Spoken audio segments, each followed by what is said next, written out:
Jeff Alexander's music and radio's all-time favorite, Amos and Andy.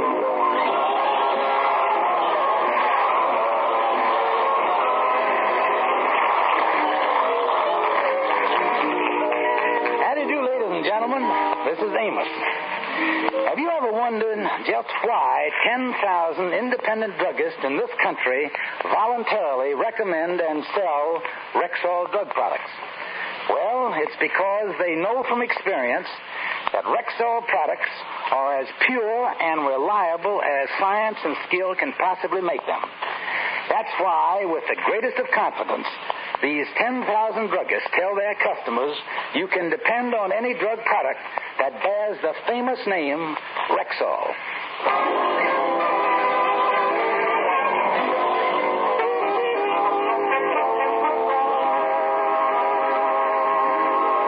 With every married man, his wife's relatives are always a bone of contention. And this is doubly true in the case of the kingfish. Sapphire's mother has always been one of the sore points. I tell you, Sapphire, that mama of yours ain't coming here for dinner. I don't want to see her around. She got the face of a gopher and the disposition of a hermit crab. Don't you speak about Mama like that, you bum. My Mama happens to be one of the sweetest and most gentle women in the world. Sweet and gentle? Huh.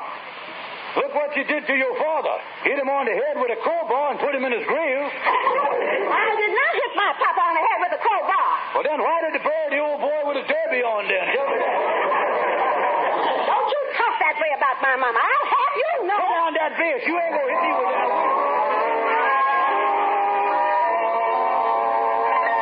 And another favorite target of the kingfish is Sapphire's brother, Leroy. I don't care if he is your brother, Sapphire. You ain't sending no money to that racetrack character. My brother is not a racetrack character. He's a writer and an author. Author? You don't call a fella an author who wrote a book called How to Dope Horses for Fun and Profit, do you? Listen, Joy Stevens, you shut your big mouth. If you say one word...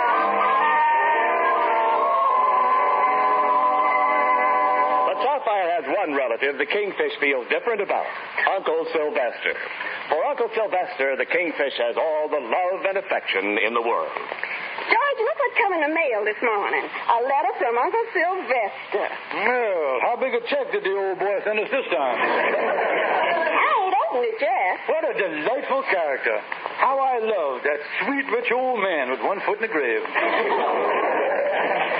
George, why would Uncle Sylvester be sending us money now? It ain't my birthday or anniversary or nothing. Well, maybe he's sending us a little cream stuff for St. Patrick's Day. Maybe the old boys done joined the ancient order of the High Bunions or something like that. Now, open it up there. There ain't nothing in here but a letter. Shake it good there. Wait a minute. Something wrong there. Shake it. There's nothing else in here. Hey, read the thing then. Might be some good news. Maybe they done dropped dead or something. George, listen to this. What happened there? Now, read it. Uncle Sylvester done been corresponding with some widow named Martha Johnson up here in New York. Yeah, she lives over on 134th Street, and he's coming up here to marry her. Here's her picture. Let me see there. Yeah. Holy smokes. Look at that face. Up till now, I thought the H-bomb was the most horrible thing that's been on me. Oh, George, this is terrible. It says the widow's got 9 children. Uncle Sylvester arrives on Friday, and if he marries her, there won't be none of the estate left for us. Why, oh, why couldn't this widow Johnson fell in love with some other man? Some other man? I like the way you thinking there, honey. You got an idea there. What you getting at, George? Listen, honey, when you go ducking, the fella that always ends up with the ducks is the fella who puts out the best-looking decoy. Where's my hat? If anyone's looking for me, I got an appointment with a ring-neck mallet named Andy Brown.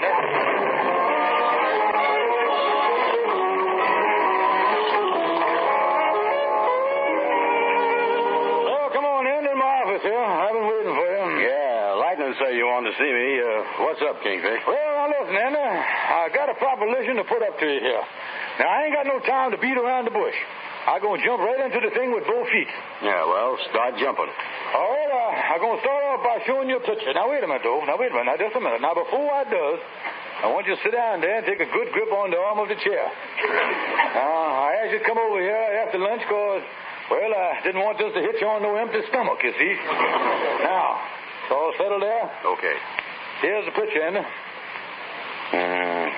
I hate to be nosy, Kingfish, but what is it?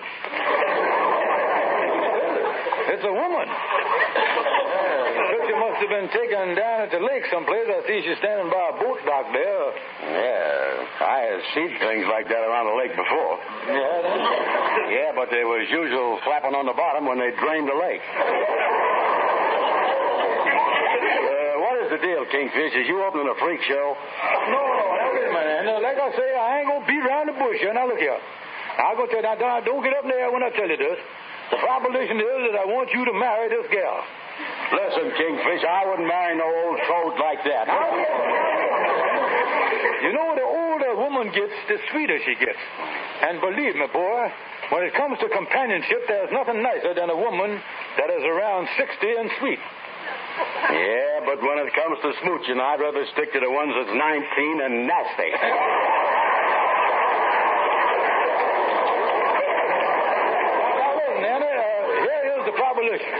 I'm going to tell you the truth. My rich Uncle Sylvester is engaged up with this here gal.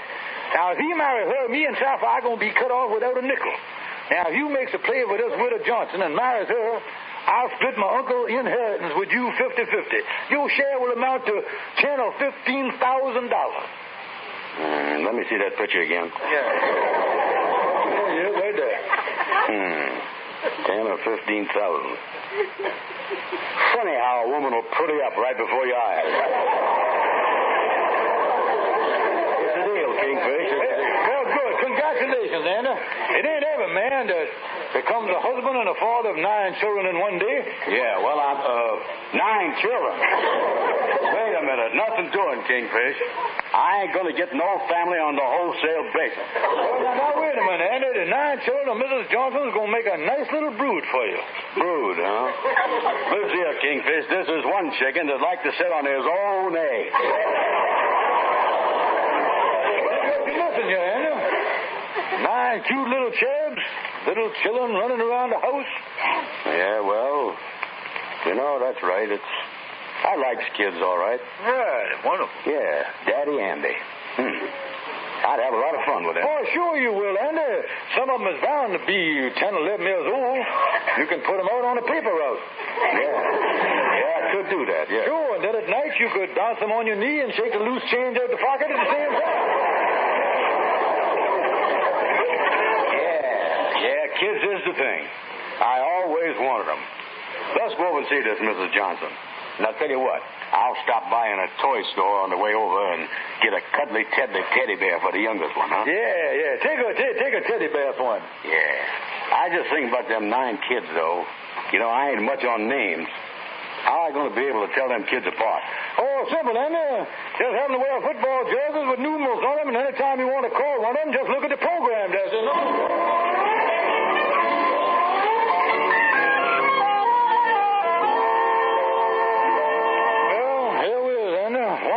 West 134th Street. Mrs. Martha Johnson. 1A. Here we is right there, Daddy. Yeah. This is sure a cute teddy bear I bought, ain't it? Yeah, now, I'll ring the bell, huh?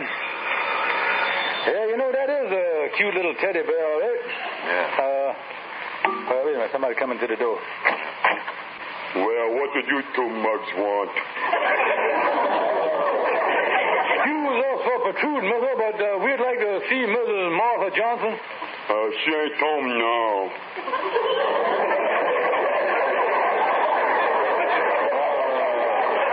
We'll be back later, but incidentally, mister, I got this little teddy bear for the baby in the family. Yeah, I believe the little baby's name is Herman. I'll take it. And I'll tell Mom she had callers. Mom? Yeah, I'm Herman. Thanks a lot.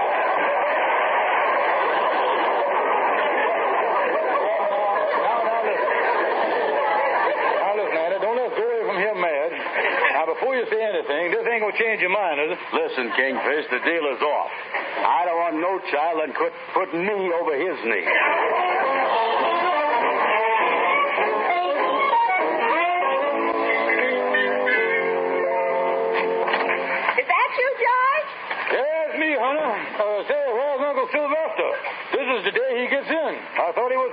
supper? George, he just called from his hotel. He's in bed. Bed? Yes, he got sick on the train, and he's going to have to postpone the wedding for a few days. Oh, he's sick. He's sick. Oh, that's a wonderful break, this is. Honey, did you realize there's 132 fatal diseases he can get? There's still a chance, honey. Send my black suit out to the cleaners. Come on,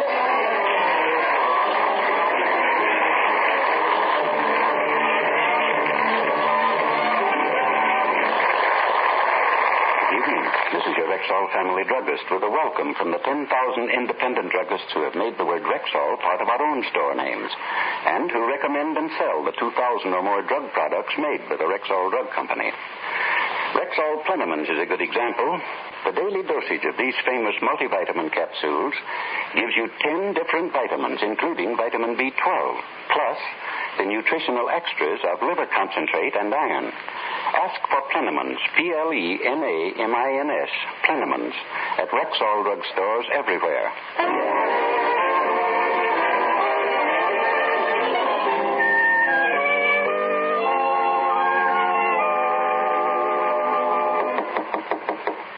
Uncle Sylvester, is you in there?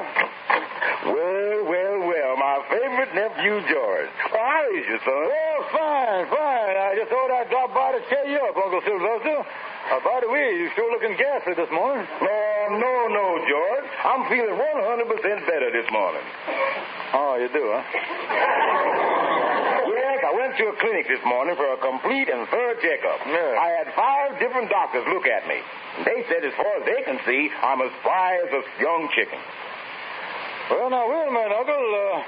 I wouldn't put too much stock in that. There's a lot of chickens that was running around spry and healthy one day, and the next day, they ended up in a casserole keeping company with a dumpling. Well, of course, they didn't give me no final diagnosis. Yeah. They said that they'd mail me a complete medical report in 2 or 3 days. But I feel that nothing is wrong, and I'm going right ahead with the wedding as soon as I get the report. And I know that you and Sapphire will be very happy for me. Happy? Oh, yeah, we are hysterical about the whole thing. Oh, yeah.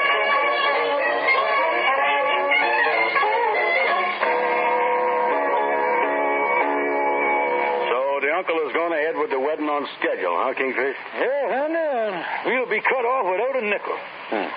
72 years old. Ain't that pretty old to be getting a spark of romance? Listen, Andy, there's been many a campfire that the Rangers thought was out. And it ended up by burning down 3,000 acres of timber before they could get it under control. Oh, I tell you, Andy, the trouble...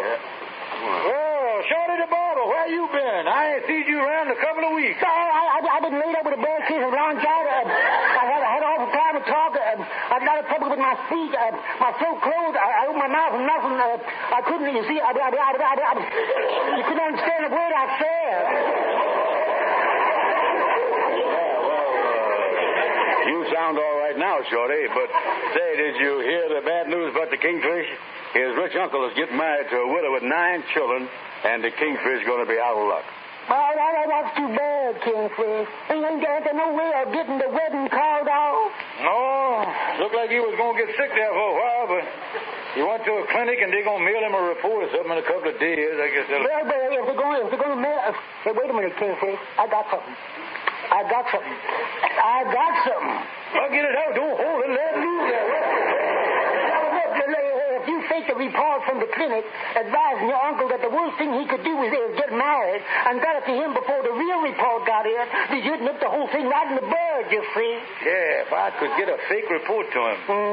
Yeah, make that a report from the clinic. Yeah, why didn't I think of a simple thing like that? Because you don't think deep enough. You don't grasp the subject like I do.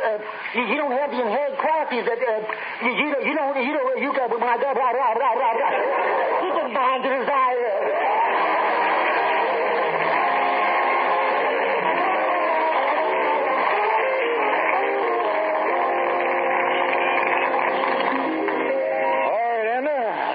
The door there so we won't be disturbed while we're making out this medical report. Yeah, okay, Kingfish. All right. Got the door locked there? Yeah. Now, I'll dictate the thing, Andy, and you write it down. Got a pen? No, but I got one of them pencils you wet with your tongue, one of them ineligible pencils. Okay, Anna, let's go now. All right, medical report. Submitted to poor unfortunate Sylvester Smith. We, the undersigned doctors, has made a thorough examination of this man. And after due deliberation, there's only one thing we can say. Wow. Got that, Anna? Yeah. All right, new paragraph. Now, start off there, say, this is one of the feeblest patients we ever examined. The only thing that's keeping him upright is because his arteries are so hard. See, that ought to scare the old boy right there. You said it. Now, listen, Andy, we want to make this look official. Now, on one side of the paper, write down there, heart, lungs, bones, blood pressure, respiration, and liver. Okay, I got that. All right, now, fill them out. Heart, feeble. Lungs, deflated. Bones, brittle. Blood pressure, couldn't find it. Respiration, choppy. Liver, shriveled. All right, read them back, Andy. Okay. Heart deflated. Lungs feeble. Blood pressure brittle. Bones couldn't find them. Respiration shriveled and chopped liver.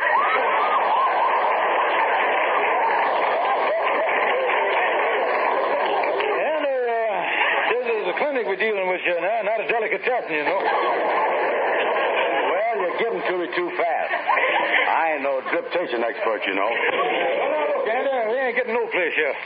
What is we going to do? Yeah, I don't know what. Look, I got an idea here. You remember that cat that Sapphire had once?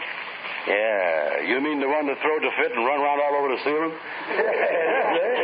Well, we took him to a vet, and just before he put the cat out of his misery, he read us a letter explaining just what was wrong with the thing. I think I'll go home and copy that stuff and send it to Uncle Sylvester. He gets married after that, there ain't much we can do about it.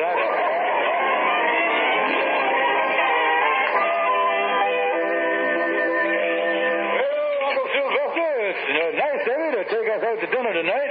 Yes, Uncle Sylvester. But you seemed upset all evening. Well, that's why I asked you out to dinner. You see, I had something to tell both of you. I received quite a shock in the mail today. You don't mean to tell me. What could you have possibly received in the mail that could have upset you? Well, it was my medical report from the clinic. Oh, it was much worse than I expected. In addition to several other strange complications, I appear to be suffering from distemper. Oh, Uncle, that's terrible. Yeah, it must have come on you all of a sudden, because when I kissed you at the train, I noticed your nose was cold.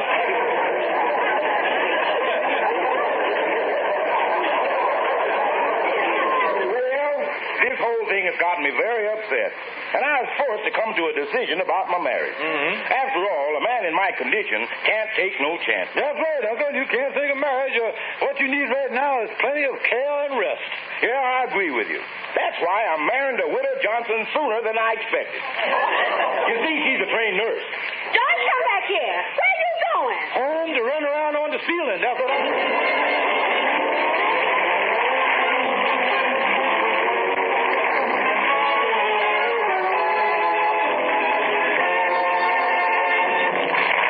Family Rexall druggist. When you develop a simple headache, what's the first thing you think of for fast relief? Why, aspirin, of course. Right. But it's also smart to think one step further and choose Rexall aspirin. Give me 3 good reasons why. Okay, you're on. First, every Rexall aspirin tablet contains 5 full grains of pure aspirin. Second, there's no faster-acting aspirin made. Exactly what do you mean by that? I mean that when taken with water, a Rexall aspirin tablet is ready to go to work for you even before it reaches your stomach. Well, you can't ask for much more than that. But what's the third reason? Just this.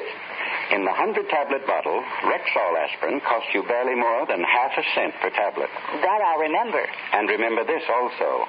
You can depend on any drug product that bears the name Rexall.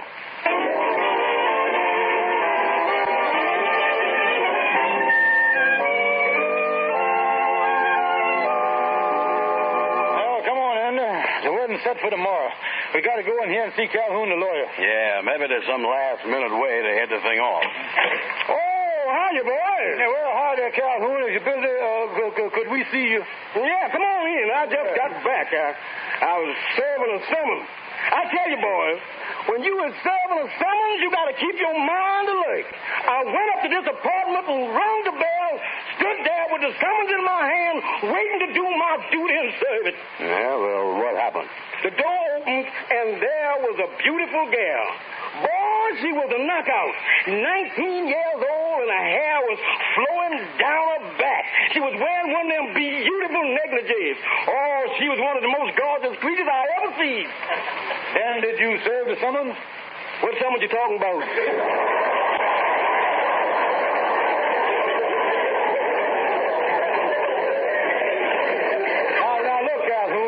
Your problem. I got to act fair. Now, my uncle is determined to marry a widow tomorrow, and it means I is cut out of the will. Well, then the thing to do, boys, is start working on the woman.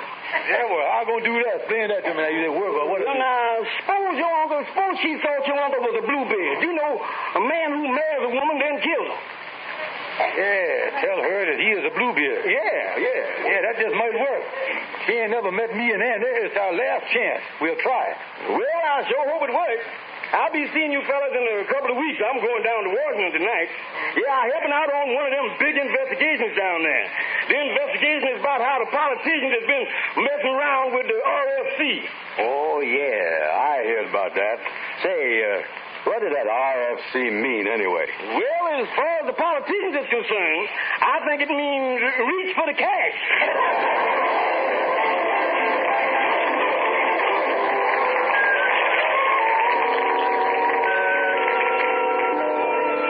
Look here, Andy. Her goofy son just left. Now, Andy, before I knock on the widow Johnson's door here, remember, we are from the Secret Service. Yeah, and Uncle Sylvester is a bluebeard. I sure hope she's in. How do you do, Mrs. Johnson? Yes? Madam, we are from the Secret Service. It's our unpleasant duty to inform you that we is on the prowl for a vicious wife killer whose initials is Sylvester Smith. Sylvester Smith? The man I'm going to marry? Oh, yes. We of the Secret Service is really out to get him. They done pulled men from every other job they got.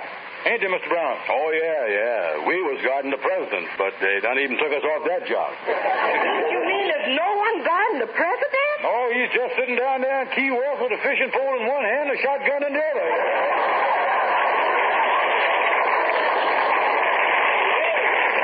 Yeah, and that sports shirt he's wearing is bulletproof. I can hardly believe this about Mr. Smith. He seems so gentle and kind. Well, madam, I know it comes as quite a shock to you, but allow me to read you the official report we got on him. I quote, married last spouse, Susan Thompson, January the 2nd. January the 3rd, took out large insurance policy on Susan. January the 4th, Susan disappeared. January the 5th, Sylvester discovered cleaning out furnace. Oh, dear, you mean he gets rid of his wives in the furnace? Oh, yeah. He's known to the police all over the country as Sylvester Smith, alias Barbecue Benny. Oh, dear. How many wives has he done away with? Well, we ain't got the exact figure, but for the 3 winners, even during the coal shortage, his thermostat never fell below 80. And when he gets you in there, he's going to be shooting in the low 90s. He only gets rid of the wires in the furnace during the winter. In the spring, he goes in for gardening. Yeah, that's right. He plants them under his flower bed. Yeah, he's sentimental about it, too. He's done some of the stuff in the flower show last year and come out with first prize. Sure did. Went to a geranium named Molly. I wouldn't think of marrying a man like this. What should I do? Oh, don't let him come nowhere near me. Oh, don't worry, madam. If he come around here, just let your son answer the door. Yeah, that'll scare him off for good. Oh, thank you so much for coming here and warning me. Yes, madam, we got here just in time. Another day and you would have ended up being a night blooming jasmine, you know.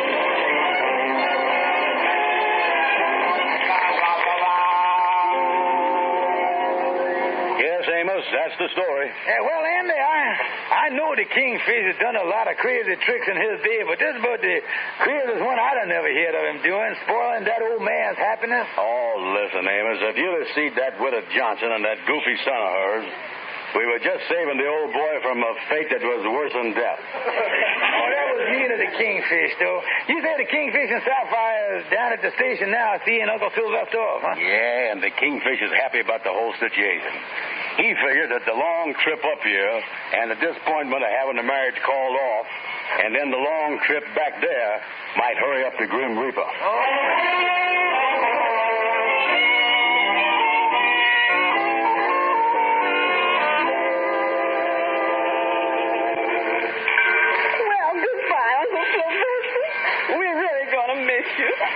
Yeah, too bad, Uncle, about your marriage being broken up.